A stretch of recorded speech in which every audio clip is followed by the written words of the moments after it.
Hey everybody, welcome back to the Chaotic Little Book Corner. My name's Acacia. Today we're going to be doing my mid-month June wrap-up. So let's first talk about how my reading month has been going. I finished 6 books so far.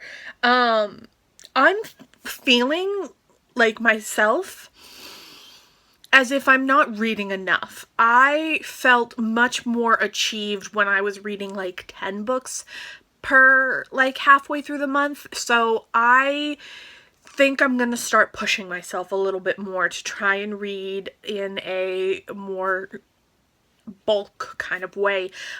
Recently I've been having really serious book ADD where everything I pick up I read like 50 pages to 100 pages. And then I feel like I want to read something else. And then I pick up another book and I have about, I think I have like 6 or 7 books going at this point. And it's a little out of control, and I used to, or at least usually, am able to sit down, read a book in a day, and then move on to the next book the next day. And that just doesn't seem to be happening. I'll be reading one book in a day and then switching to another book in the same day.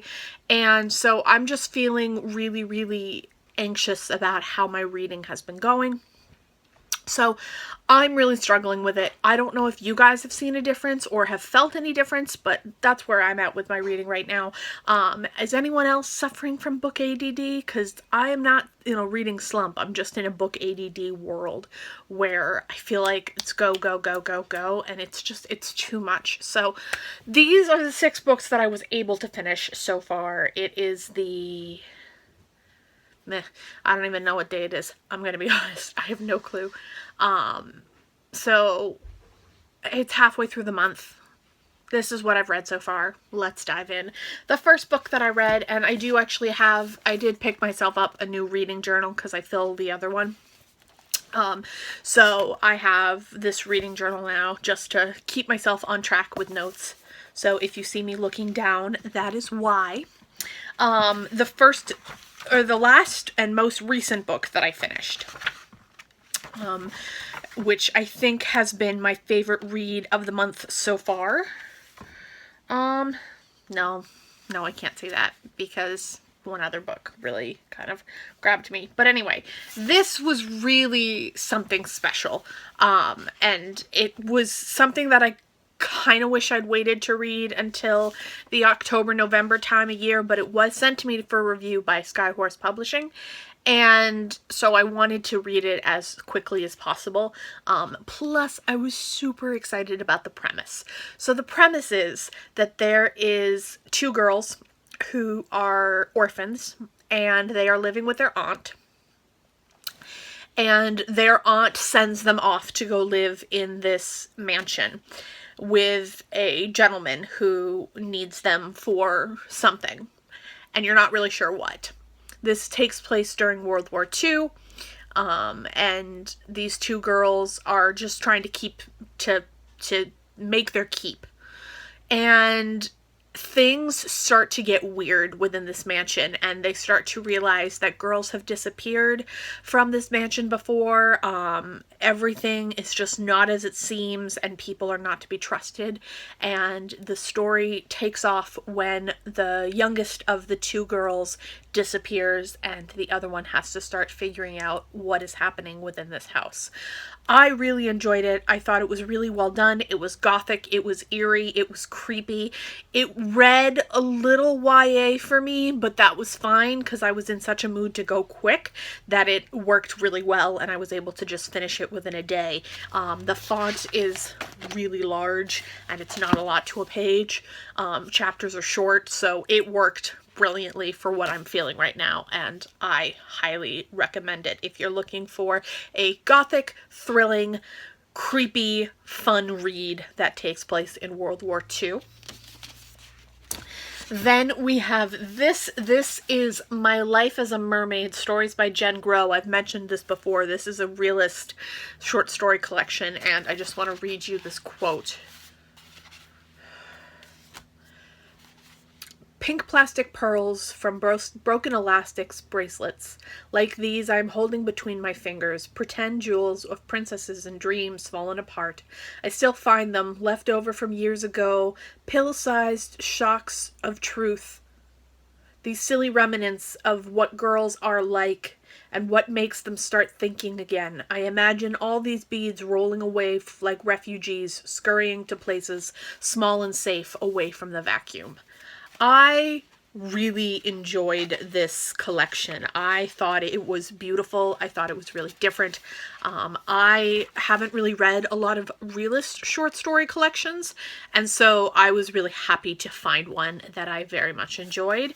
I will be talking about this more in a wrap-up for Danzig Books, which I will be talking about 4 of their books that I was sent, some for review and some I purchased myself. This one I purchased myself, and as a publishing company, I really, really appreciate them and I love them, so I want to do a full review on them, and that is a really great realist collection. This was my book of the month so far.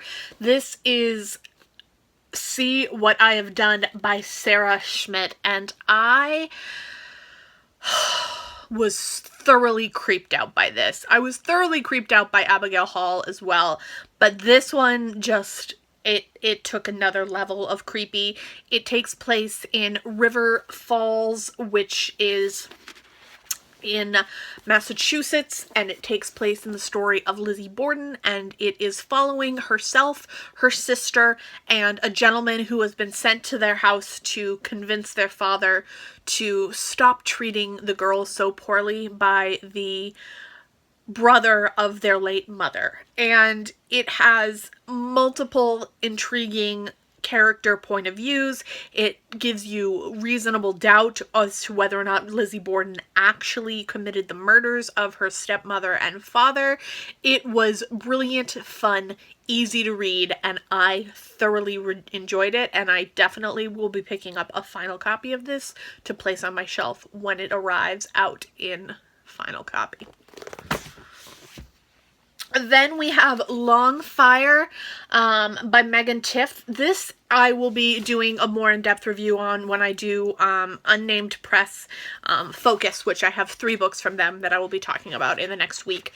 This one I really enjoyed. It takes place in a gypsy community where a young girl named Natalie, who is a loner, is trying to come to terms with her mother's death and her brother's disappearance, who he is a drug addict, and so he has disappeared from the group, and it's now just her and her father and her trying to survive. I really enjoyed it. I gave it 4 stars, 3 stars. I can't remember which. But I enjoyed it. I thought it was good. I thought it was a solid read. I have not yet read an Unnamed Press book that I did not enjoy, so I liked that. Then I finally finished this one, The Clocks in the House All Tell Different Times by Zan Brooks. This one, okay, so bear with me. This one is confusing, and it confused the crap out of me. This story follows Lucy Marsh, a young girl who is an orphan and is invited to a group of damaged soldiers' parties in the woods. You go through the story with her and all of them, and it gets darker and darker, and you start to meet other characters who may want things from Lucy or the soldiers that are less than desirable. There is a little bit of fetishizing over difference and deformity. It is really weird and twisted and dark. I enjoyed it. I definitely gave it 3 stars because it took me so long to figure out what in the world was going on. But once I decided that I was going to just put time into it, which is what I ended up doing, I just sat down and read for 8 hours straight, and I was able to digest it a lot easier that way. Once I did that, I was able to fully immerse myself in it and enjoy it. So I do enjoy it. I do recommend it, but be aware that it is a little harder to get into. And then the first book that I read this month and the last book that I want to review is this. This is Perfect Little World by Kevin Wilson. I read this with Mercedes from Mercy's Bookish Musings. I will link her channel down below. I love her. I love working with her, and I love talking to her and being able to buddy read with her, because she has some really great insight. And I agree with her opinion of this book to most degrees. The one thing that I don't know if she agrees with me on, but for me, this book was super predictable, and predictable in a way that I didn't enjoy. I liked this book okay, but I didn't love this book, and I found it to be wanting for more and wanting for more character depth and interest. There was one too many characters for my liking. It felt a little bit like a Wes Anderson film done wrong. It was really quirky and strange and cult-like. I felt it just fell flat for me. It didn't do what I wanted it to do. So this book will not be staying on my shelf. I will be selling this one very soon. So yes, those are the books that I've read so far this month. I'd call it a successful reading month for enjoyment factors, but as far as amount of reading done, not so much. I want to get back on track of reading 20 books a month to 30 books a month. See if I can get back to that. But I will talk to you all soon, and I'll see you in my next video. Bye.